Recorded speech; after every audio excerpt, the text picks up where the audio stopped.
আপনার কি কখনো মনে হয়েছে যে মন খারাপ কিন্তু কাউকে বলতে পারছেন না, ভয় হয় মানুষ কি ভাববে, দুর্বল ভাববে না তো? চলুন আজ এই ভুল ধারণাটা ভাঙি। আর যখন আমাদের হাত পা ভেঙে যায় তখন আমরা সঙ্গে সঙ্গে ডাক্তারের কাছে চলে যাই। এটা কোনো লজ্জার বিষয় না, কিন্তু যখন মন ভাঙে, ভিতরে ভিতরে কষ্ট পাই, তখন আমরা চুপ করে থাকি। এটাই সবচেয়ে বড় ভুল। মানসিক কষ্ট শারীরিক কষ্টের মতোই সত্যি। আর সাহায্য চাওয়া মানে দুর্বলতা নয়, এটা সাহসের কাজ। যে মানুষ নিজের সমস্যাটা স্বীকার করতে পারে সে আসলে অনেক শক্তিশালী। তাই কষ্ট হলে চুপ করে থাকবেন না, কথা বলুন। বিশ্বস্ত কোনো বন্ধুর সাথে, পরিবারের সাথে, অথবা কোনো মানসিক স্বাস্থ্য বিশেষজ্ঞের সাথে।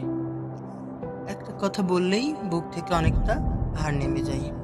সাহায্য চাওয়াটা লজ্জা নয়, এটা বেঁচে থাকার একটা উপায়। আপনি একা নন।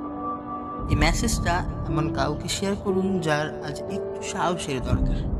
ধন্যবাদ।